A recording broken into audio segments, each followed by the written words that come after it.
after we graduate, so we in school, we graduated. You know what I'm saying? Like, what was the plan after you graduated? What was your mindset like after graduation? I was just thinking, figure this stuff out. Like you gotta figure it out. your clock ticking. So my first thing was just get a job, and I was serving. So I wanted to get out of serving because I feel like that was just this my high school college job. It's time for my big girl job. For sure. So that's when you came in. You helped me get that job at Verizon, and I love working there. And I feel like it did build a lot of skills. So like after that, once I got there, once I saved up, once I knew, okay, I'm about to move my apartment. Like I'm doing this adulting thing a little well. That's when I was just like, okay, do you really want to work? And I was like, no, you don't. You don't. You never did, but you're gonna do what you gotta do to make money, but you don't want to work. And that's when I started looking into different streams where I was just like, I really had to sit down and think, what do you really want to do? What do you want to start? What kind of impact you want to leave? Because those are the important things to me. And I feel like the money comes when you focus on those things. Yeah. So I wasn't really focused on, okay, should I start YouTube because they make money? Or should I, maybe I need to take off my clothes and rap because I'm a girl. I can do that. I wasn't thinking about that because I was just like, that ain't nothing I want to do. That don't interest me.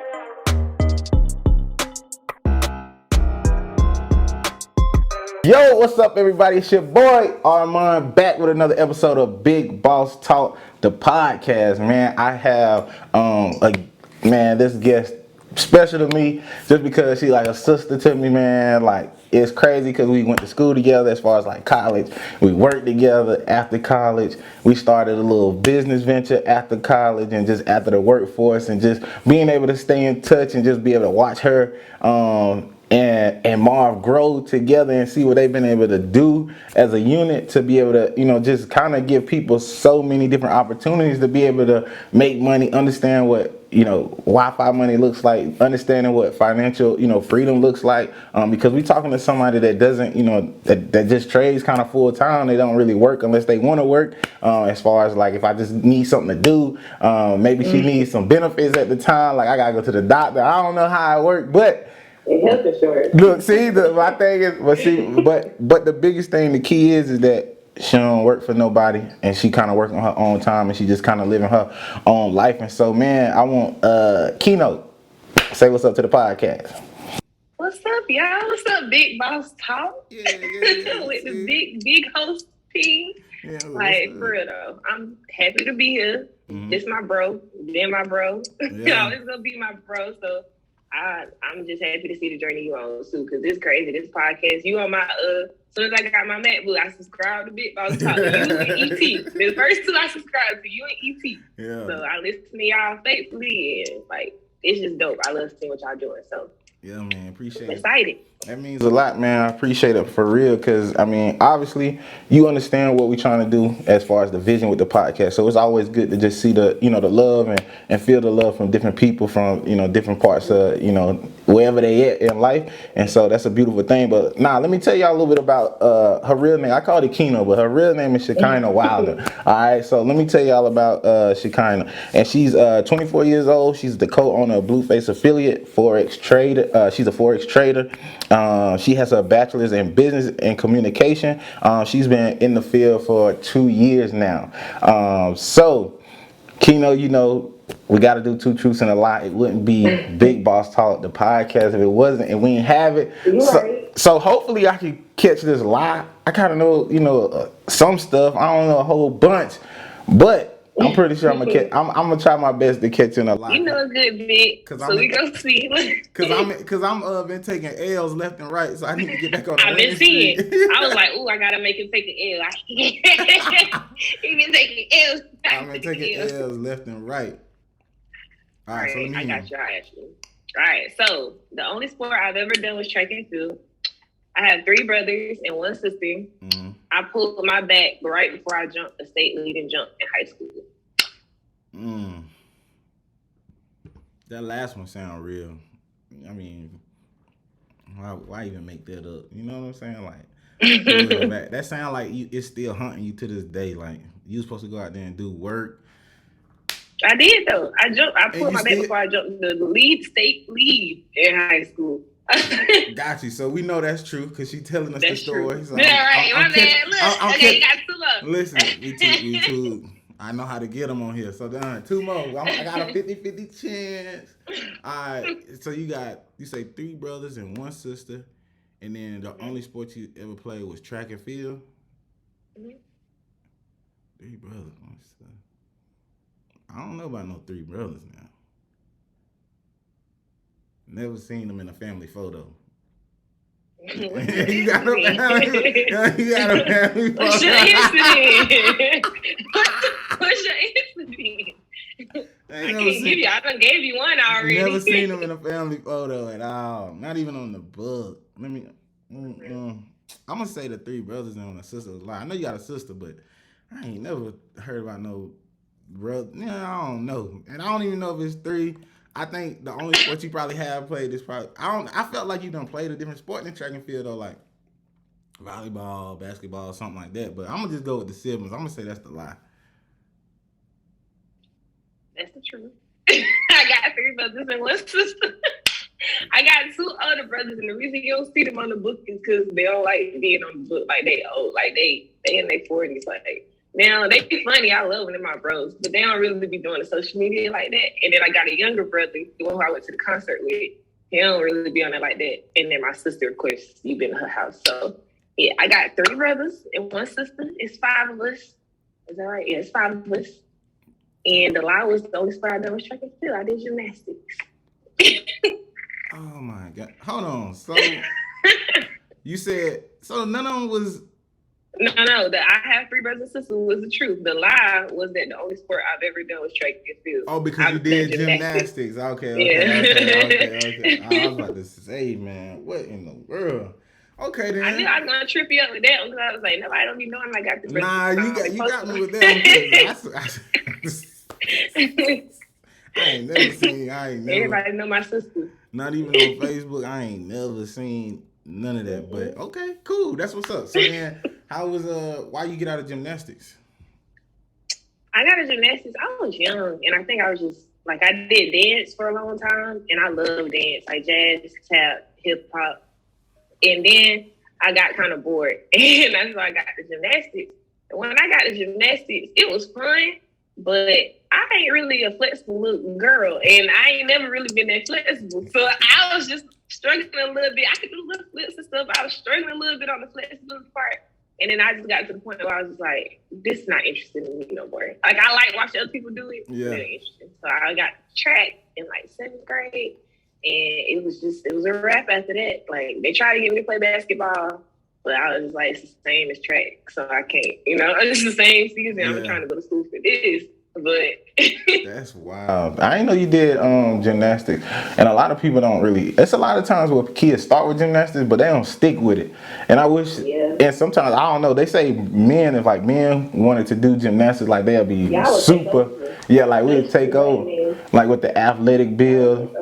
The type of flips I done seen people do in the hood, like in my neighborhood, backflips over the gate, off the building, this is crazy stuff. I'm like, but y'all want to do gymnastics, like, but it is expensive to get into and to stay in. So I feel like that's kind of a barrier for us too, because there's certain sports where you really got to either know people or have the right money, because it get really expensive real fast. For real.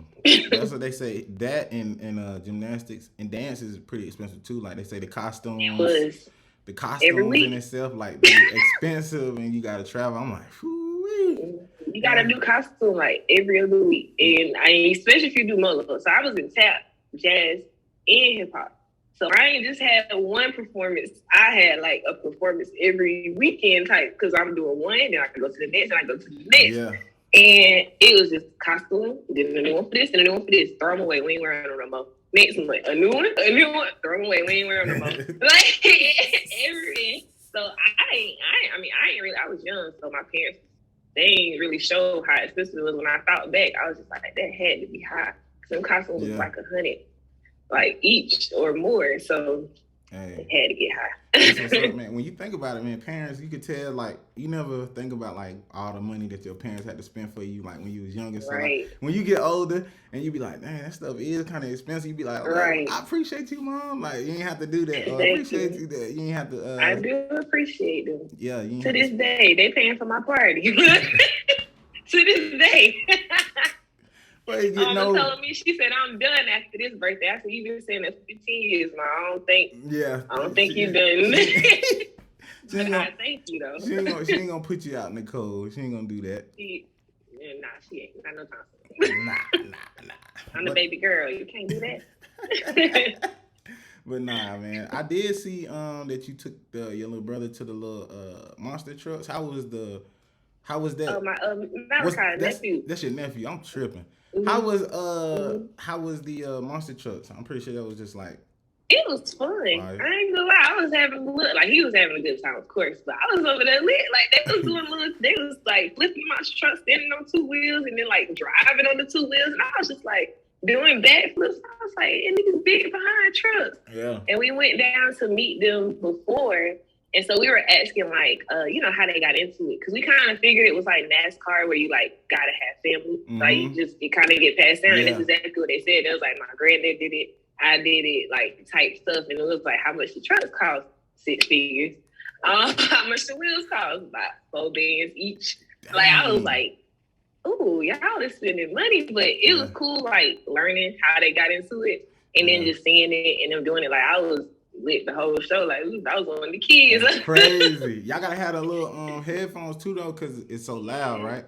It was loud. Yeah, we had the little plug-ins. The kids had the big ones, but it was loud in there. But them kids was now you could say them kids were in there the concert of their life. They was in there having the time of their life. All them kids crazy. going crazy. El Toro, I'm like, oh, y'all got a whole little fan base going on here. They was lit. Man, that's dope.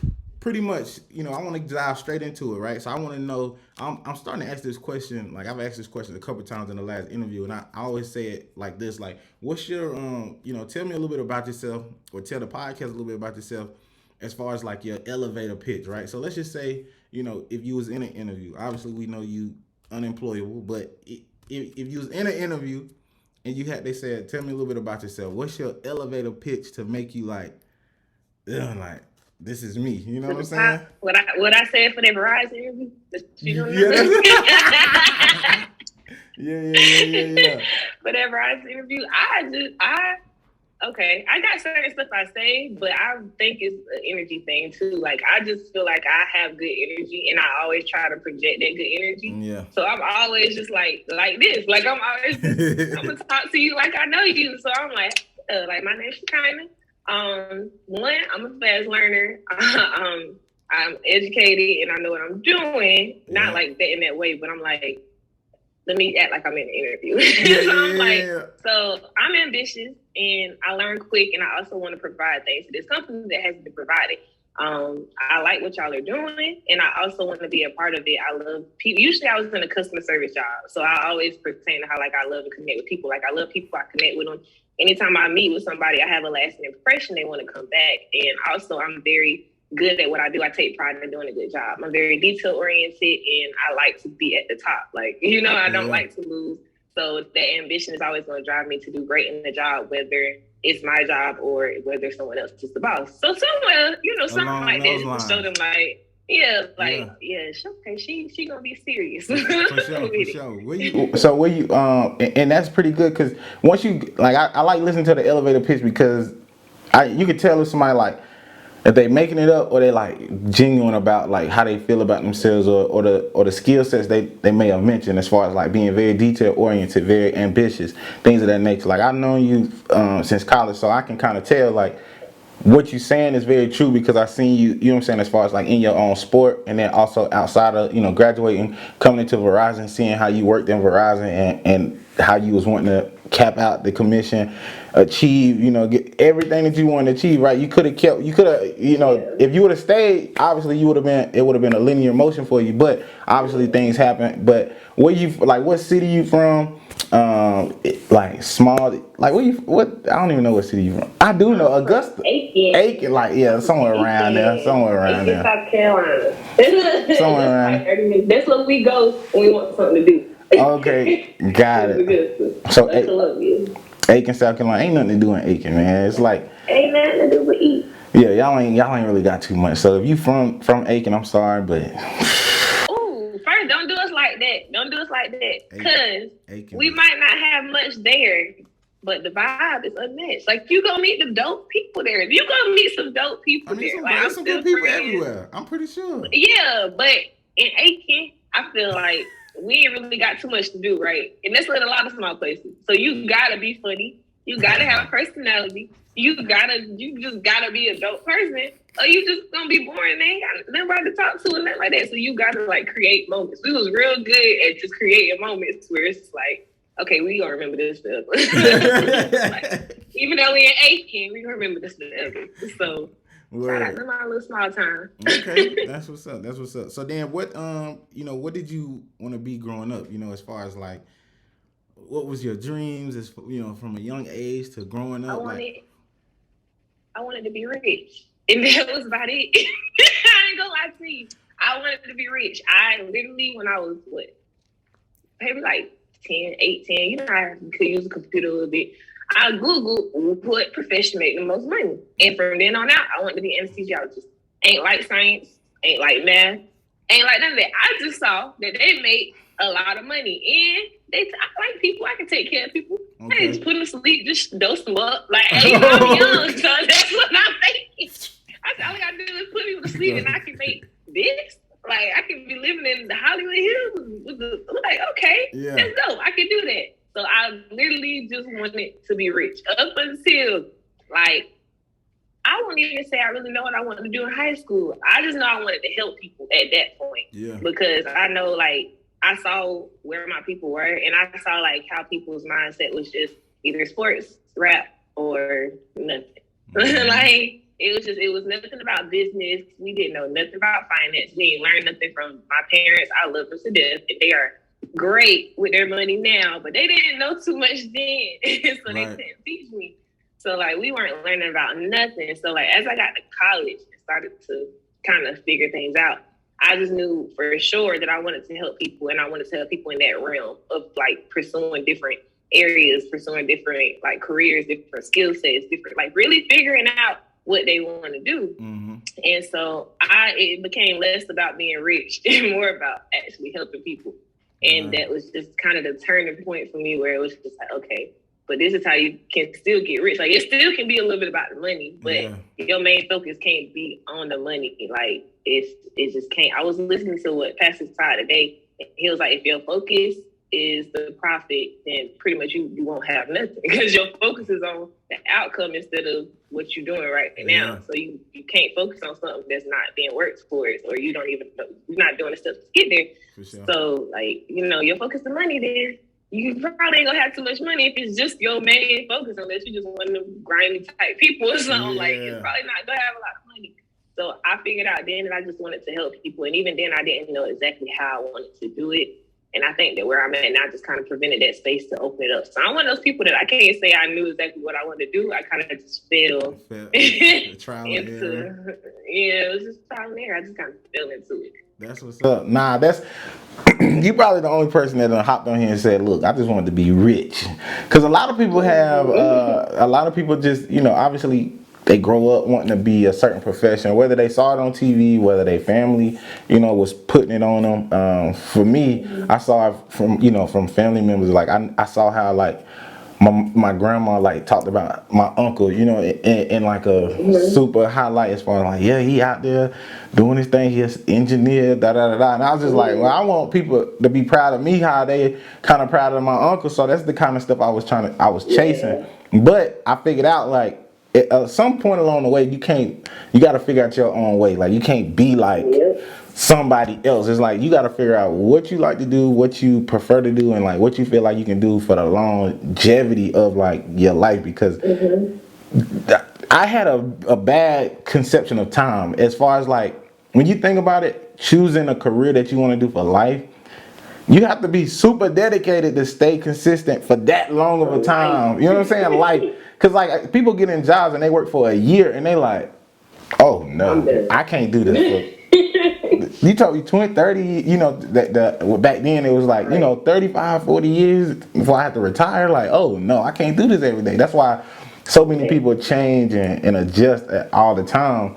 So it's cool to hear you say like, look, I really just wanted to be rich, because it's okay. Like, it's nothing wrong with saying like, I just want to find a way to make money. And then anesthesiologist is funny because you're just like, oh, I can put people to sleep for this. Oh, give me a quick. That was it. I was like, oh, that's the dream job. That's the money job. Then I started reading about liabilities and insurance and math and science and all the stuff that I don't like. I was like, I like literature. I like English. I like business. I like communication. I'm like, that don't seem like that's gonna fit too well.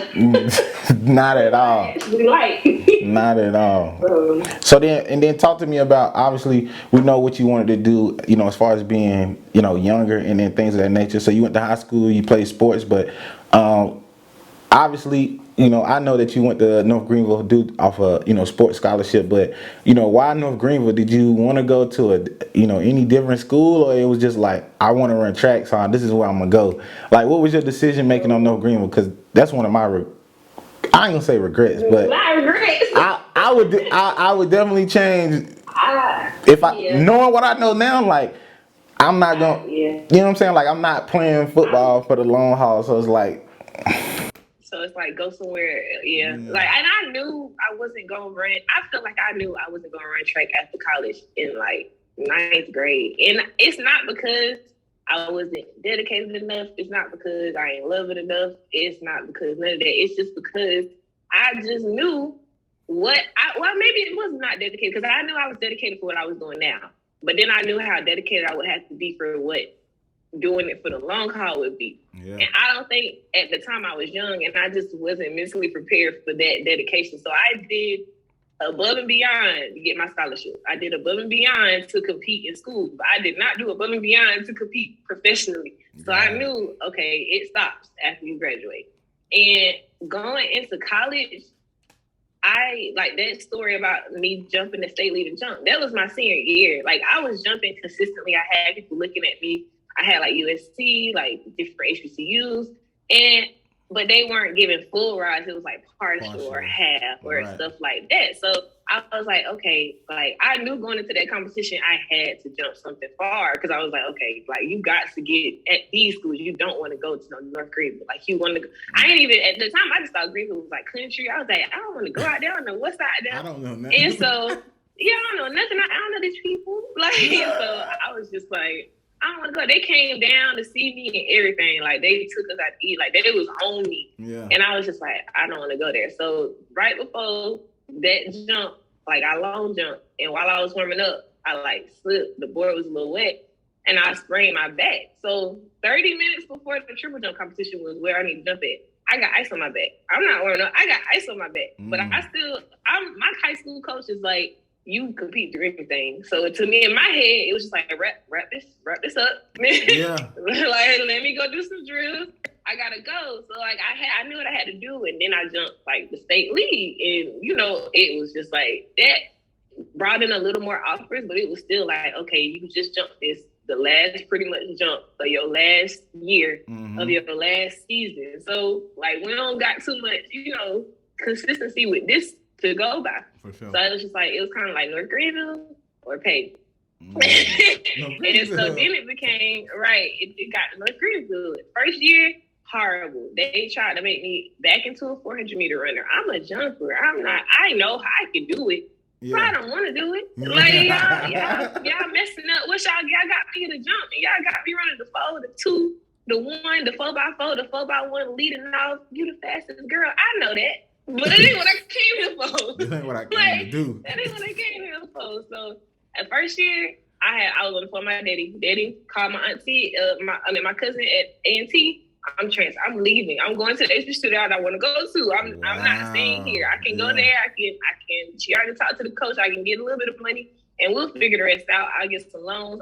I was done with North Greenville because the main reason I went there, I love track more than I love school. Like, and I'm good at school, but I love track more than I love school. So I was there for track. Yeah. And I was gonna keep my grades up. I was gonna do what I needed to do to go to class, but I was there for track.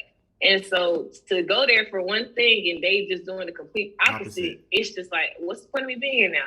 I know a couple people. I met y'all, and I'm so grateful for that. But I don't know these people. I don't have nothing to do. I can't do nothing. I can't pledge. I want to do this. Like, I can't do nothing none here. Of that, yeah. So I was just like, what's the point? And then Coach Pickett came. And that's when I started to feel like, okay, maybe I was supposed to be here. Because then it was just like, he completely turned everything around. Like, went to nationals after that. Went to USA nationals after that. Like, it completely changed the whole experience of my time there. So I know like people would be like, it wasn't fun. It wasn't this. It wasn't that. But I wasn't there for that. I was there for track. Right. So I really ain't care too much about the partying and that. I wanted to do it, but it wasn't my main focus of like going to school. Like the main thing I wish I could have done was pledge because I wanted to be a dancer. I was like, I feel like that would have fit me. Like I just feel like it would have been dope. Like I would have had the connections and I just love community and stuff. So I just wanted, that was the main thing I feel like I missed out on. But once Coach Pickett got there, that's when my whole trajectory of like, maybe you're not supposed to be here to, dang, maybe God did put you here for a reason, started to change. And then I started to meet people like you, like KK, like me, like Jordan, like Marvin, like, so I think that I don't regret it because of the outcome. At the time, did I want to leave? Yes. But it was not my first choice. It was not the top of my list. It was the very bottom. But it worked out. Yeah, it was crazy, man. Like it's one of those places where you like you get there. It in the beginning, it was more like when you first go, like how they get a lot of us, like a lot of black people that go to that school, is through athletics. So like when you get there, you like, I'm here to play ball. Like I'm here to play ball. That's the only reason why I'm really out here. Because when I took that first ride, my mama really thought I was like, where are we going? Like, I can't send you out here. I can't send you out here in the middle of these woods. Man. But it's just like, and don't get me wrong, like North Greenville is it's a beautiful campus on a good day. It's a beautiful campus. It's not big. It's very small. It's a beautiful campus. And when you get there, they make you feel like I don't know, they got this real Southern Baptist feel, and you just like everybody just seems like very, people seem welcoming, seem nice, which they are nice, and they are welcome. I'm not saying that, but it's just like once you get there and you like, okay, I'm here, I'm playing ball. Yeah. But then you see all your people that you grew up with, like, oh, they going to this party, they going to that party. They doing like X on it. Yeah, you know what I'm saying? Like, and they having a great time. They enjoying the community that they with. And we got chapel. That's what our fun is. That's the party. So like right before chapel, if you get some minutes before going into chapel, that's the party.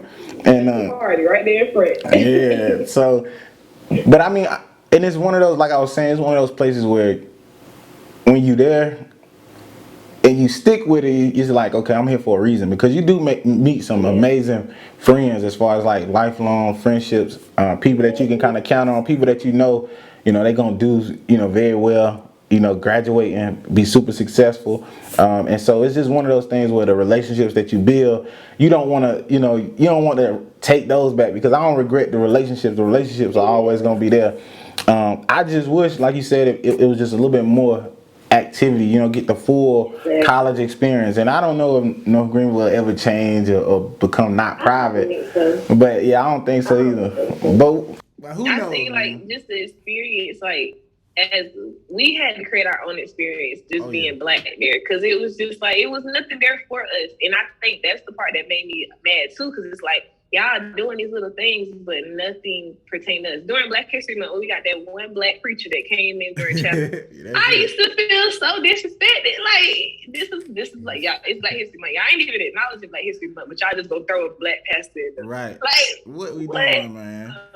It was just, I feel like we did create our fun outside of that. Like times at Child Place, those were some of the times that I remember, the most. Yeah. Like just chilling at the pool, grilling. It was like everybody come over. Like, yeah, we got rooms in a 2-bedroom apartment, and we end up playing games like we in the main campus. Like, so I feel like we did create our own fun there, but it wasn't there for. We had to make it. Yeah, when we got off camp, that was when we kind of started having fun. Like when it was me, Nigel, and Rod. And then Godbook kind of fit in there somehow. So like when all of us just like it was crazy. Like we had a whole little, just a whole little atmosphere at the apartment, and it was fun for people to be like on the weekends, like after the game, like y'all could pull up, we do whatever, drink, have a good time, watch the kitchen TV, yeah. Kino, you cook? Yes, sir. Yeah, we need a plate. But yeah, that's good, man. And I hope we don't deter anybody from going to North Greenville. Like, if you feel like that school is for you, it's for you. Like, I get on here all the time and I be telling people, man, that's one thing I regret. I'm telling you, they need they need a little bit more diversity inclusive program. But hopefully, they work on it, because you can try to get they tried to get like Atari, like she tried to do her best, but it's you can't affect a pool with just one ripple. You know what I'm saying? You gotta have multiple people strong, like to make a wave effect. So it's hard to really, really change the culture, especially when it's so driven in. But after we graduate, so we in school, we graduated. You know what I'm saying? Like, what was the plan after you graduated? What was your mindset like after graduation? I was just thinking, figure this stuff out. Like, you gotta figure it out. your clock ticking. So my first thing was just get a job, and I was serving. So I wanted to get out of serving because I feel like that was just this is my high school, college job. It's time for my big girl job. For sure. So that's when you came in. You helped me get that job at Verizon, and I love working there. And I feel like it did build a lot of skills. So like after that, once I got there, once I saved up, once I knew, okay, I'm about to move my apartment. Like I'm doing this adulting thing a little well. That's when I was just like, okay, do you really want to work? And I was like, no, you don't. You don't. You never did, but you're gonna do what you gotta do to make money, but you don't want to work. And that's when I started looking into different streams where I was just like, I really had to sit down and think, what do you really want to do? What do you want to start? What kind of impact you want to leave? Because those are the important things to me. And I feel like the money comes when you focus on those things. Yeah. So I wasn't really focused on, should I start YouTube because they make money? Or should I, maybe I need to take off my clothes and rap because I'm a girl. I could do that. I wasn't thinking about that because I was just like, that ain't nothing I want to do. That don't interest me. But I know that I want to impact and I want to help, and I know I want to make money on my time. And so that's when I just kind of started looking into different things, different investment avenues. I think I went to the what's that MLM that conference? Amway. That was one of the first things I looked into. It was an immediate no. It was an immediate no for me. She called for that money. I said, I ain't got it for you. And I'm sorry for wasting your time. But so after that, then the next thing I looked into was Forex. So it kind of went from there. But I didn't know after I graduated what I wanted to do. I just know, okay, I ain't got no kids. I'm young. I want to be able to travel. I want to be able to, if my parents need this, here you go. I want to be able to just send them stuff. I want my sister, my nephew, my niece.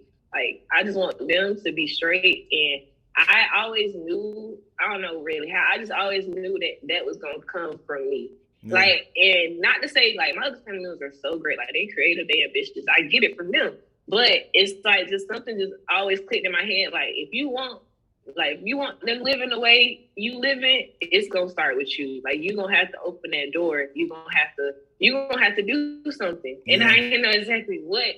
But it was just like, I know I got to do something to put my family and my friends and everybody around me in a better position. Because I'm one of the friends where I'm like, I'm not stupid with my money. But when it comes to like enjoying moments, I will foot the bill. I don't care. Like, I'm always like, let me throw something. Let me go get groceries. We can have a cookout. Let me go. Like, I like to have those moments with people that's so important to me because I feel like once you leave, that's what stays. And also your impact on other people. But I feel like for the people that care about you the most, it's like how were you there? Like, what did you do? Like, how did you really impact them? So I think those moments, like being able to create, like, I want to be the one to be like, okay, P, go ahead, y'all pack up. We For going sure. somewhere. I done bought y'all tickets. Let's go to the like. Yeah. I want to go on vacation. I don't want my friends to have to worry about nothing. Like, you know. Yeah. So I always knew that was gonna have to come for me because I don't mind doing it. Like a lot of people, they care. I don't care because I'm like, if it makes sense, if the numbers make sense, of course I ain't gonna overspend. Then I don't care. Like I'm down for making memories with my people and putting them on. Oh, you need money for your business?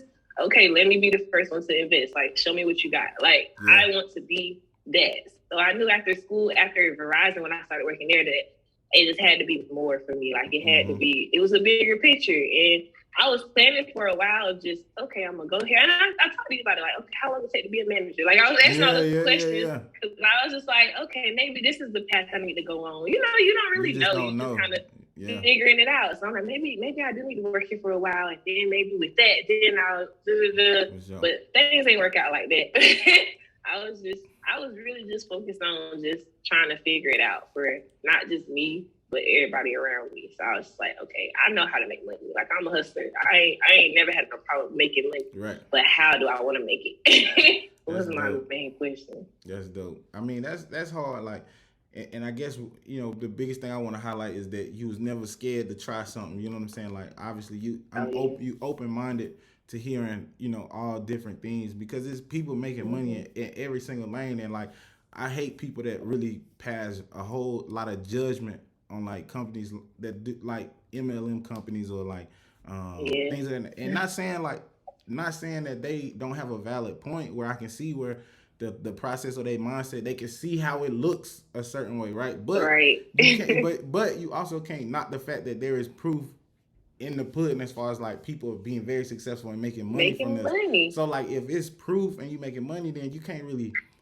knock it. Or I'm not saying you can have your own opinion, but I would be very cautious about how you voice your opinion because sometimes you sound you sound crazy. Uneducated. Yeah, you sound uneducated and you sound very crazy because you making assumptions from the outside looking in, and a lot of times you get those negative assumptions from people that it does not work for them, right? And they felt like we all know we living in a microwave society, so we feel like, well, if I'm spending this money, I'm doing this, I'm working hard, I'm running the play how they tell me to, but I ain't got nobody on my team, I ain't making no money. Right. This is a scam. Like, I guess I can see how that works, but obviously you don't know how success works. You know what I'm saying? It's easy to go into like a job, you know, plug and play. I do some work for hours, I get a paycheck every 2 weeks. Like, we know that's possible. But when you start stepping into this, I would say entrepreneurial space, entrepreneurial world, like, it doesn't work like it. It's all on you, and you gotta have it's more than just putting in the work. Like, I'm a hard worker. Like, I'm a super hard worker. You could put me in any job and I will work, and I'll be successful at it because I'm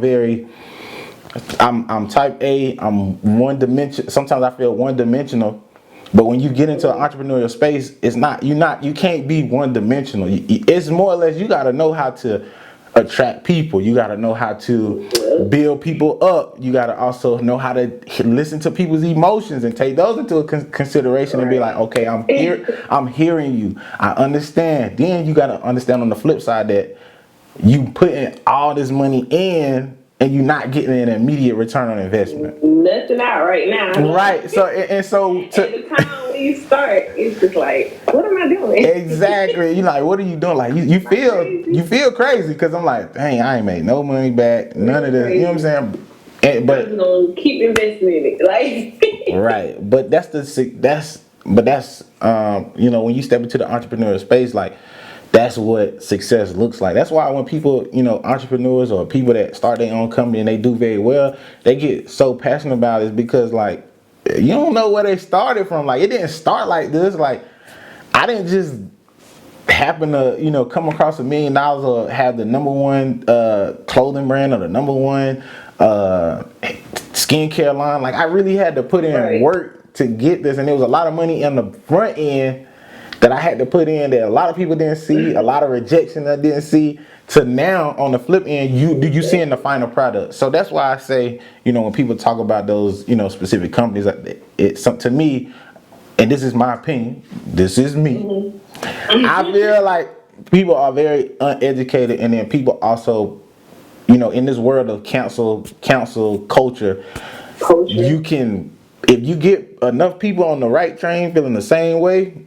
it can mentally, it's the truth, or mentally you can mess people's heads up. Like they could be having a good thing going, but because they listen to the outside world or they listen to so many different strong opinions, it's like, maybe this ain't right. And so I think, kudos to you, because like you open minded. Like it takes a special person to be open minded to different opportunities. Even if you tried it and you was like, nah, this ain't for me. At least you tried it and you can say it's not for me. You can't. You cannot say like, oh, this is a scam. It don't work. Like So like you can't. How do you know? You cannot say that. And I think, but I think now people starting to understand, like, and what's funny is people they'll talk about Forex, like, because when they hear Forex, they think of multi-level marketing, right? So that's all they think. They don't think of Forex is just short for foreign exchange, meaning it's the market, right? You can go in there and check and trade. It's like stock. You trade. Right, but those same people that talk about Forex will be the same ones like, yeah, I'm doing an extra stream of income. Like I'm learning how to do options and I'm learning how to do stock. I'm like, what do you think that, bro? It's the same thing, like, but it's and that's the uneducated part. It's like you doing the exact same thing, except you just not in the MLM space with it, right? So you don't feel like it's a negative connotation, like, and that's the thing, like, and that's the whole point. Like I wish people would understand that, and I got to a point sometimes where like I used to get upset because I'm like, people like, oh, you doing this, like, and I know people said some crazy stuff about me, and I'm cool with that. Like I don't mind. It do hurt sometimes knowing that like people may think like this, or they think that I'm this type of person. Like I would go out my way to scam somebody, like that's not even my character, or like how I was raised. But you have to understand, like, you can't waste your energy on that type of people, because you get that in any space. You know what I'm saying? Like it doesn't matter if you work a 9 to 5. It doesn't matter if you entrepreneur. You'll get that in any space. And I don't want this podcast to feel like a rant towards people that feel a certain way about multi-level marketing. Like you can feel whatever way you want to, and I'm the first to say, like, multi-level marketing works as long as you work. You know what I'm saying? Like you have to work. But if you're not willing to put the work or deal with the people, because you building like it ain't gonna work. And that's something I had to figure out. I had to figure out, like, do I want to spend a lot of energy with people? I love people, but do I want to spend the time to always, if they have an issue about something, do I want to spend the time to flip that issue into them believing again that this is something that can be successful? Talk them into it. Yeah, like I'm not. Yeah. Talk them into joining, and I gotta talk them into paying, and I gotta talk them into now, and they lose another $500, and I gotta. That's not what I wanted to do, and that's why. Obviously we had multiple conversations, as far as like just the business and just continue to be a part of the, that type of space. And for me, it was just like, I just couldn't deal. Like I just didn't have enough energy to give. I'm already giving on a whole nother end as far as like what I got to do in real life. And now I'm trying to deal with other people's problems. It was just like, I don't have that much to give anymore. But I feel like we all got to that point. Yeah, but like I said, I think if more, and that's the whole point of the podcast. I want people to understand, like, there's so many different ways you can be successful. Like, you don't have to be an entrepreneur. You don't have to be your own boss. Like, I know that was big. A lot of people now are preaching ownership, which is, I think, it's a great concept to be able to preach that. But I will tell you that you have to be a certain individual to be able to handle that responsibility, because ownership comes with a lot of responsibility. Like, it's not something that you can say, oh yeah, I own this. You got to deal with the people that, what I'm saying, when you employing people. And I don't know if you know David Shands. He got a podcast. It's called Social Proof. He's from Atlanta. He's very well known, like, in the Atlanta space, just in the podcast space in general. But he talked about, people think having boss in front of their name is cool, but it comes with too much responsibility. He was like, if I could take the skill sets and work for somebody, right, and not be considered the boss, but work for somebody and have the potential to make boss like money, I would do it. Versus taking on a whole company. Like, I mean, do you ever feel like that? You know what I'm saying? It's Like, it's a lot of responsibility. I feel like as I get into it more, I see it a lot more because, like, just for example, we was talking about after the website, like, okay, we need to start building this business credit. We need to start doing this and that. Mm-hmm. Oh, okay. So what's this? Do you have proof of this? Do you have do you have a customer base? Do you have a website? Do you have? And I was just like, whoa. I thought I could just go get a credit card. Like, I got the LLC. Like, you start learning a lot more that you have to be responsible for. So it's like I'm not just a business owner. I'm like a counselor. I'm this, I'm that. I have a group.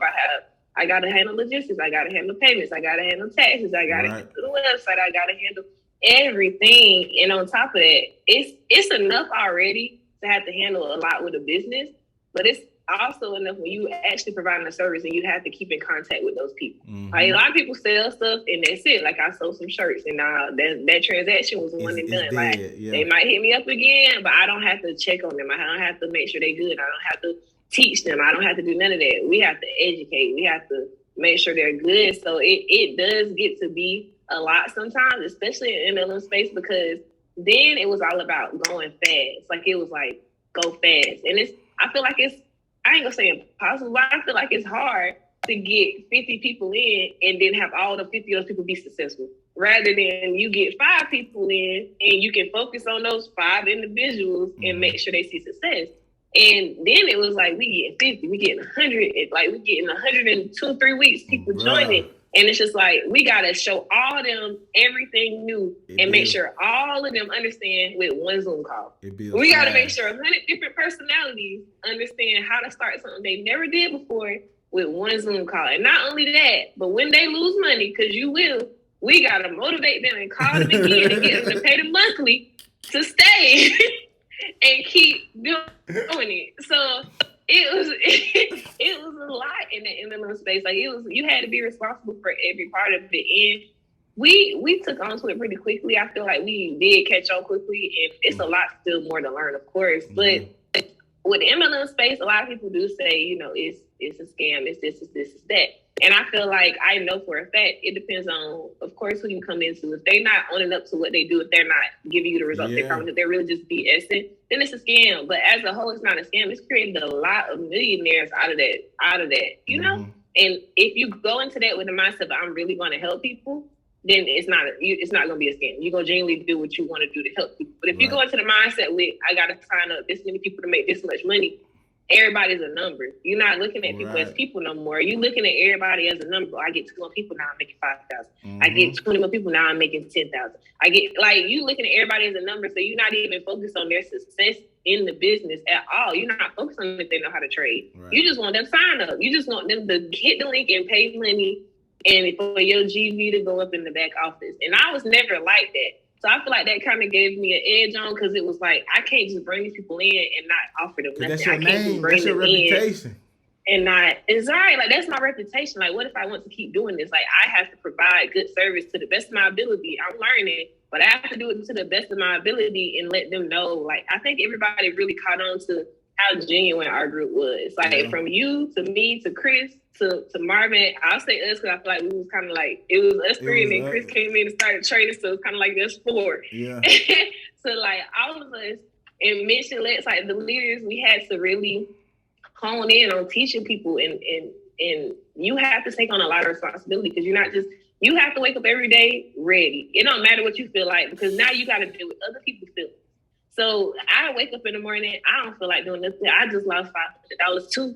I'm in a bad mood, and now I got to get on the phone and tell everybody while I'm going through the same thing that they went through, how to get through it and how to keep going. And it did help me, because it's like while I was talking to them, I was talking to myself. Yeah. And so it really did help me in that light, but it was a lot of responsibility, and I really do agree with that point, to where I like being a leader, but responsibility to be a lot. So if I could make the same money and have the responsibilities passed off to somebody else, which is always the goal in the future. Like, I want to own the business and have people running them. Like, I don't want to have to, don't call me. I ain't got the energy. I ain't got nothing to do with it. Don't call me. Like, that's the point to get to, because you want all of your time. You want your money to just be just going. You know, you don't want to have to be present for all of your life. Some people don't ever learn to stop working, but I feel like I can put that passion into traveling and opening up centers and doing a lot more stuff than just working, you know. So that's the goal, and it gets to be a lot, but I feel like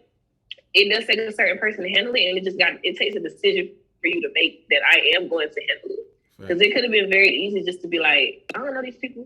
I don't owe them nothing. They pay. It's good. They money. They got the education in the back office. They need to go watch it. Like, I could have easily been like that, very dismissive, but this is not in my nature. I wouldn't have been able to be okay with myself and do something like that, you know? So it takes a certain person, and it also takes just a certain strength and mentality and a certain perseverance to where, like, you could be at your lowest, but you still got to be at your highest when you talk to them. Yeah. You still got to be at your highest when you address them. And that took a lot of mental work, because it's like, usually it was just me. You know, I ain't worked before, so it was just me. So if I was at my lowest and I had a bad day, I could hide it at work. I was never the type to just bring my problems, be crying on the floor, and nothing like that at work. I can hide it, but I ain't really got to talk to my coworkers. Like, I can just kind of chill because I don't feel like talking today. Sure. Like, you know, I couldn't do that no more. So it was a real mental turn for me to just turn that switch and be like, no matter what, like, I don't care what you're going through. I don't care what you got going on. And I learned a lot of that in track. I told you my coach didn't care. You got hurt. What you mean? Back at practice, you put a hamstring, you better go get it wrapped and be back on that track. Like, it wasn't no, what you mean? You got a setback. This person over here, he can't walk. He had the most random analogies. Like, this person, he can't walk. You pull your hamstring and now you want to sit down for the week. And I'm like, you're right. You're like, you're right. So that kind of got ingrained in me to be like, no matter what, you got to show up. And as a boss, no matter what, you got to show up. And I wouldn't even consider myself a full boss yet, because there's so much I want to do. There's so much I still got to accomplish. But even just as a budding entrepreneur, you got to figure out that, is this something that I want to take on? Because we do need workers in the world. And it might not be your path to be an entrepreneur. But if it is, don't go in it half-heartedly. Don't go in it thinking it's going to be easy. And don't go in it thinking that, if I have a bad day, I can just pause everything. You can't pause nothing. Yeah. You can't pause nothing. You got to keep going. So you really have to work on a lot of self-talk and just mentality to be in that area. But yeah, if I could make the same money and just pass off the responsibilities, baby, that's the goal. But I mean, I think, see y'all next year. Yeah, I definitely like.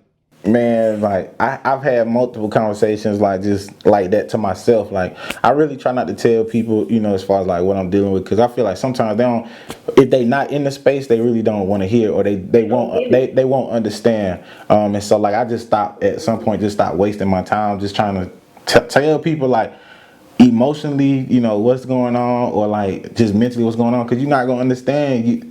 Either one, you might just tell me like, well, why are you doing this in the first place? You should just like quit. And I'm like, that ain't what I want to hear. Like, why am I gonna talk to you and you just gonna tell me to quit? Like, that ain't how I'm built. Like, I can't just quit. You know what I'm saying? And then also, like, if you the type of person that thrives off how other people perceive you, or what they may say, like, I'm not gonna talk to you either, because I'm already on an island by myself. You're not gonna join this island with me and say, look, you doing like phone what everybody else say. I understand they got an opinion. I might back their opinion, but if you my partner, you my friend, we got a relationship, then I'm gonna try to help you understand and help push you forward. Like, that's what a real friend do. And sometimes I got, like, for me, like, that's how I sometimes got in situations where like I can't talk. Like, sometimes I find myself with surface level conversations, because if I go too deep, it's like you ain't trying to hear that. You're not gonna understand.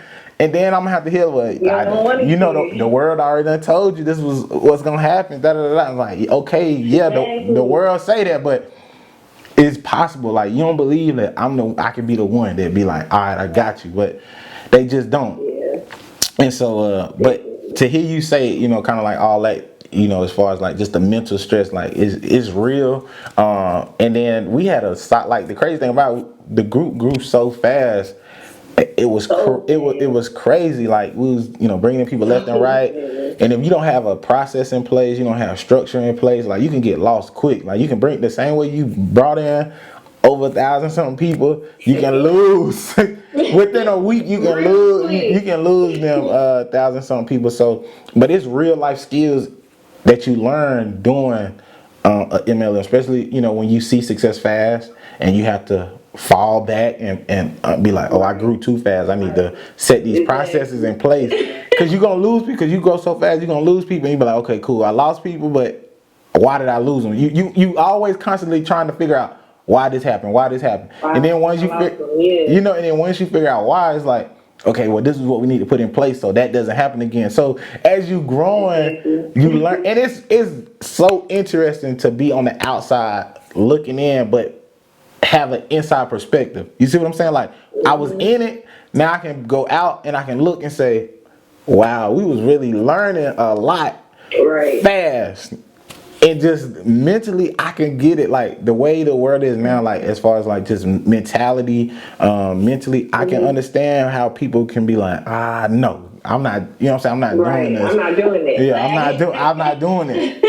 And I can't do that. Yeah, but we learned so much. And obviously, for you guys, you guys kept what you had going. You might not be in the MLM space, but you kept the name as far as like Blueface, and you figured out like, okay, well, we can just take away the stress as far as like this monthly payment. Like, that was the thing, the monthly payment, dealing with people. Like, we could take that stress away and just be like, all right, let's be independent. That was crazy.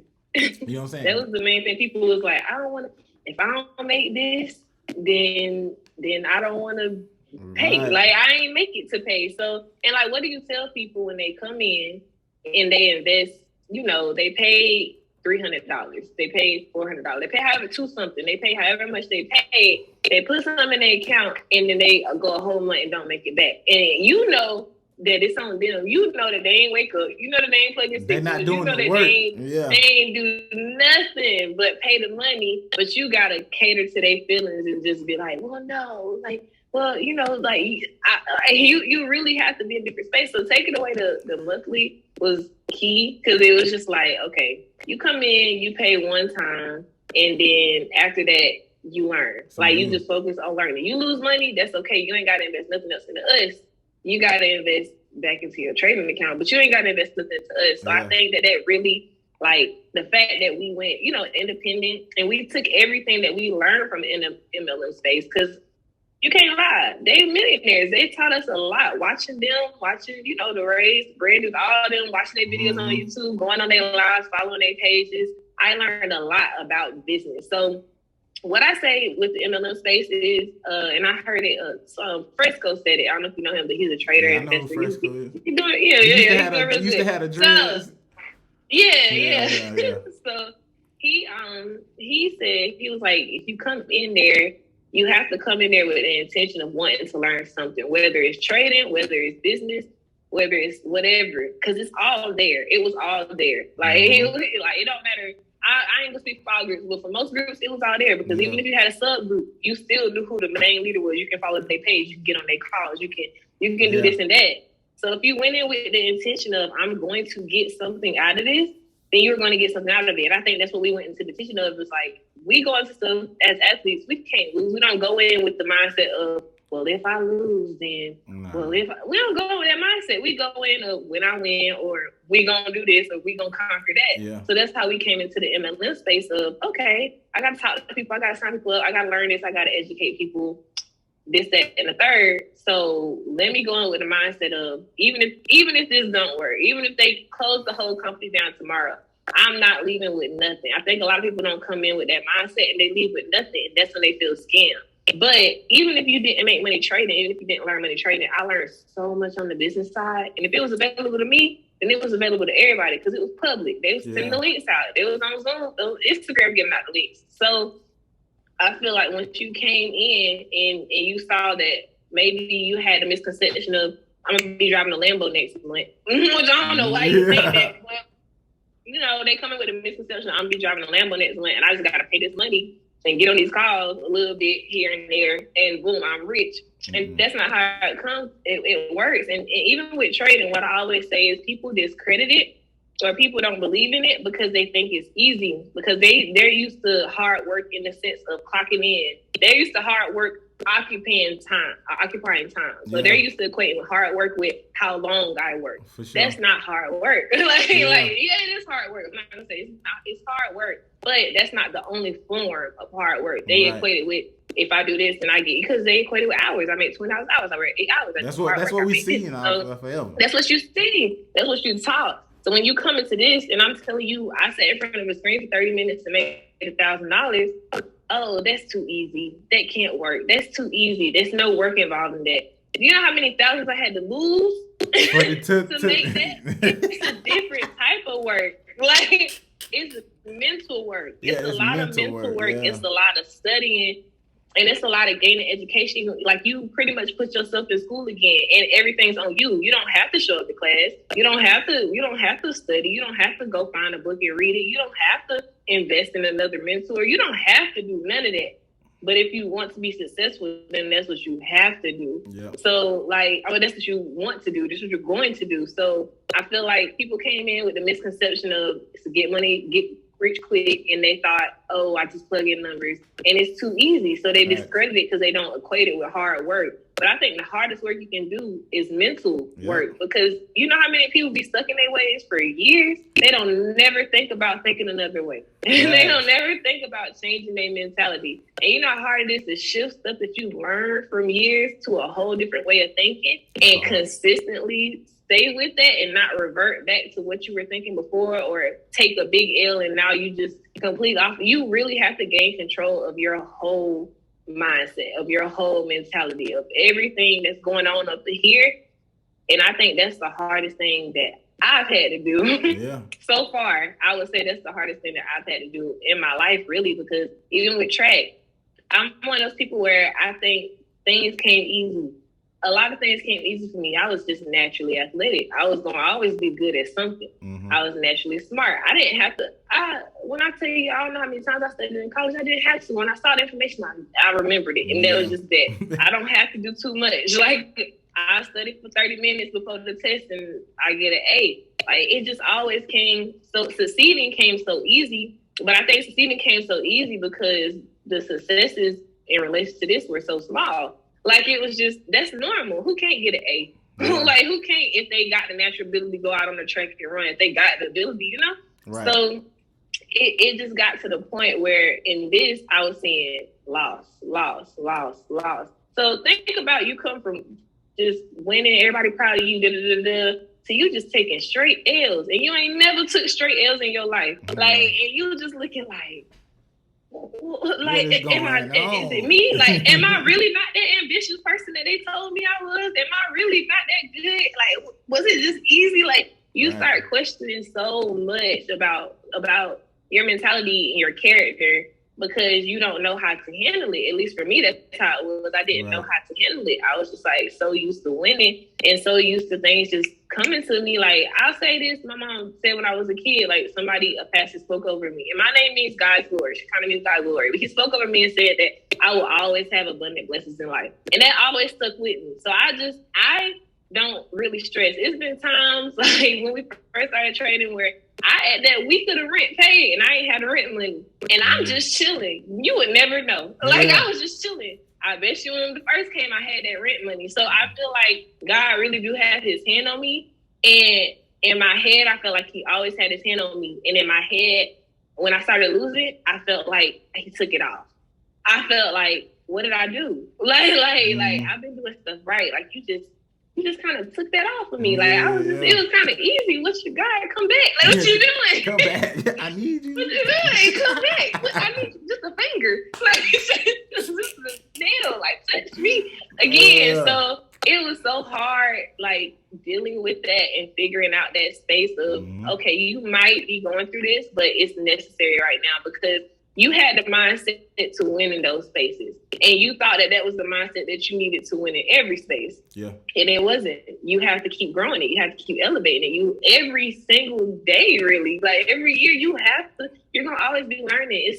We're in a world full of millions and millions of people, places to go. There's no way you're going to ever stop learning unless you just want to stop learning. You know, and it's never where you're going to stop elevating and having reasons to elevate unless you just don't want to. So it got to the point where I really had to think about what I wanted out of this. And I had to think about what mentality I had to get to where I was going and how to handle those losses before I got to the point where I could genuinely separate that mentality and the money from like, I'm losing this and it affect my mental, or I make this and it affect my mood. Like, I had to separate that because I was equating it to trade. If I lost money, I equated it like I lost trade. Like, I woke up, I got ready, I looked at my setup, and it didn't go the way I went. I equated it, so I woke up, I warmed up, I went to the track meet, and I jumped like trash. Like, that was the equation in my head. So, like I said, it was hard mentally, and I don't think people get that part. They think, oh, you're just in front of a screen and you see numbers and you just plug them in.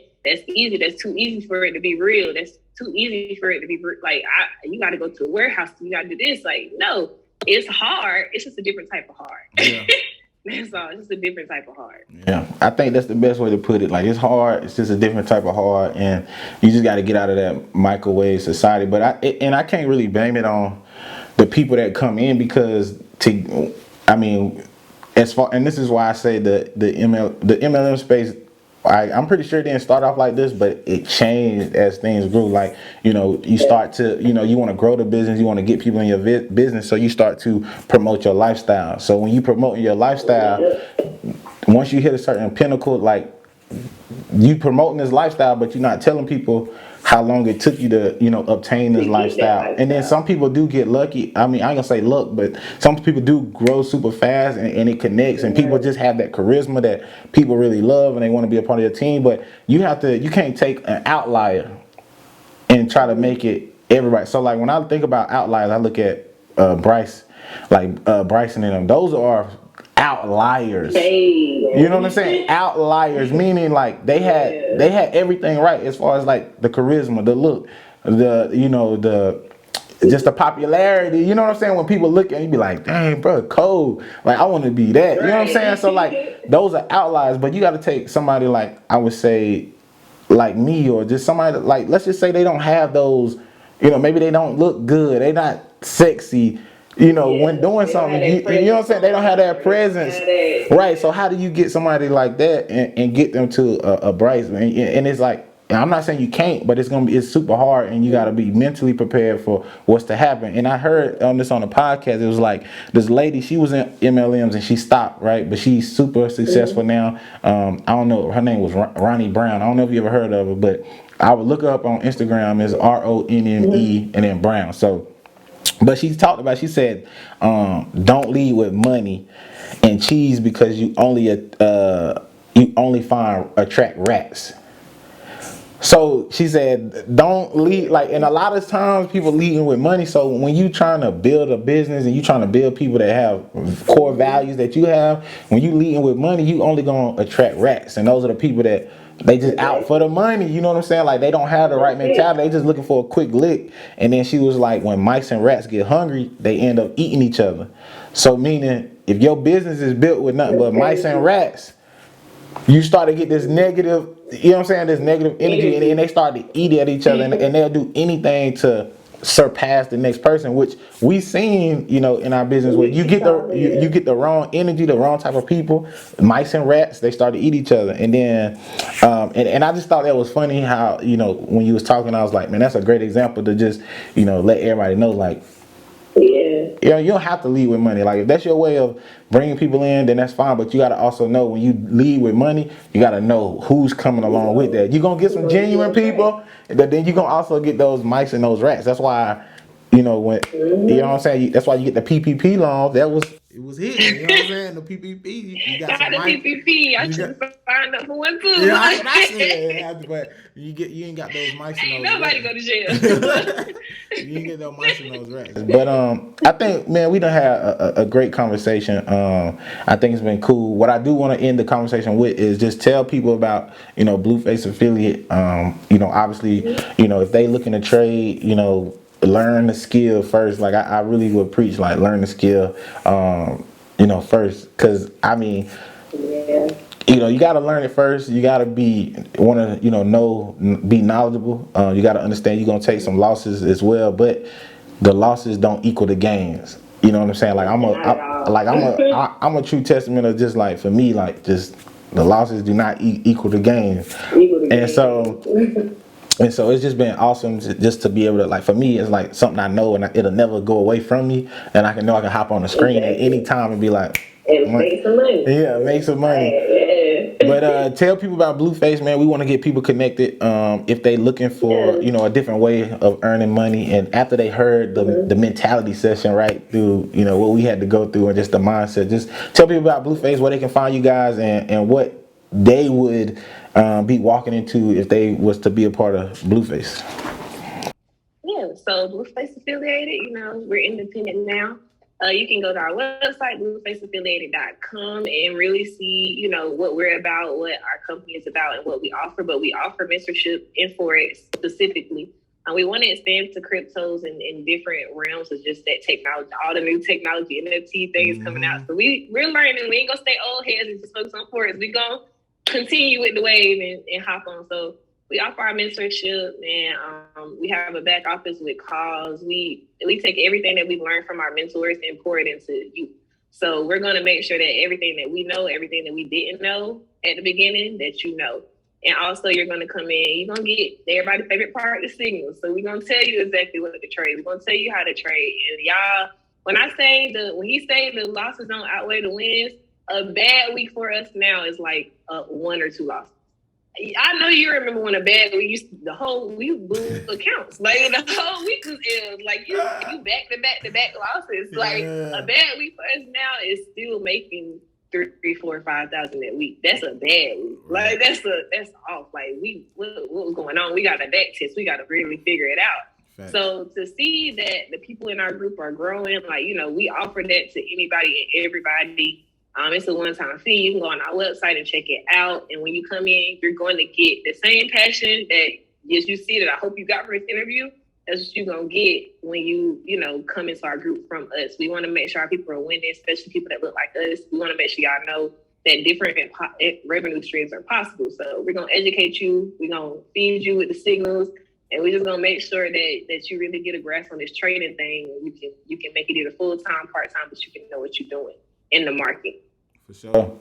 Man, listen, y'all hop on that Blueface affiliated, man. Like, I work with these guys from the beginning, you know what I'm saying? And they know what they talking about, man. They putting their stats on Instagram and all that good stuff. And I'll have all the Instagram stuff linked in the description. You'll see it flash across the video as well once everything kind of comes out. But I definitely, I want to see if I can work with you guys at least giving the Big Boss Talk listeners, like if they interested, maybe some type of 10 to 15% promo. off. Promo. Okay, I got y'all. Just for the listeners. So, you know what I'm saying? Like, what I'm gonna do is I'm gonna go on the website. I'm gonna make a promo code. It's probably gonna be BBT, Big Boss Talk. Yeah. And y'all can get 15% off. All right, this code, when he dropped the episode, it's gonna last maybe a week or 2 after he dropped it. So y'all got to, hop on it. I ain't gonna keep it up there for a year now. But I will give y'all, extra 15% off of what we charge. Like I said, it is one time, so you're not gonna have to keep paying it. But just because y'all tuning in with my boy and my bro, and this is a great thing. I hope y'all really get some out of that, because I get to see so many different career paths and how so many people different people think and how they got there. So I hope it opens up just their minds to see what's possible beyond the basic things that we're taught. So yeah, I'm gonna set y'all up. So be on the lookout. Listen, y'all heard it from him, man. Y'all heard it from him, man. So listen, but it's only gonna be like if you listening to the podcast, because I'll drop it in the description. Obviously, if you in the descriptions and you on the YouTube, then that's the only way you'll find it. But I won't announce it no other way. You got to really tune into the information that's been given. Right. But you know what I'm saying? Like, I just want to do something to see if I can help, somebody else. Maybe that 15% off is just enough for somebody to be able to get into that course and be able to change the projector at which they're going.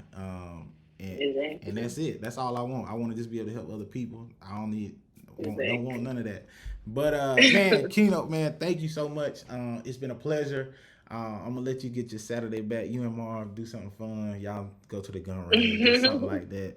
All right. Got some new toys to play with. Yeah. New toys to play with. So y'all do that. Have fun. But man, I appreciate you. If you need anything, if Blueface need to, do something, y'all need to hop on. need, if we can help, Big Boss Talk can help in any way possible. Just let me know. I'm always down. And that's it. You gotta get Marvin on. You gotta get the big CEO on. Big money on. Man, we gotta get. Oh, that'd be crazy. I need Marv gonna have my comments going crazy. Now I need. You already know you gonna have the whole burger in your on the talk. Hey, I need to but now I really do. I do need a recommendation from you before you go. I guess you probably gonna recommend Marv, or who would you? You can give me multiple. Okay. You can give me multiple. Definitely him. Also, Adrian. He's just so young. I know you remember Adrian. Oh yeah. He's so young and just so ambitious and just so he don't stop. It's crazy. He will hit us up all the time. Like, you started on the chart. Can you explain it? He don't stop. It's crazy how he had the mentality from the jump, and just even after failure, continues to have it. So I recommend Adrian for sure. Okay. For sure. And for a girl, because I'm gonna put my ladies in there too. Mm-hmm.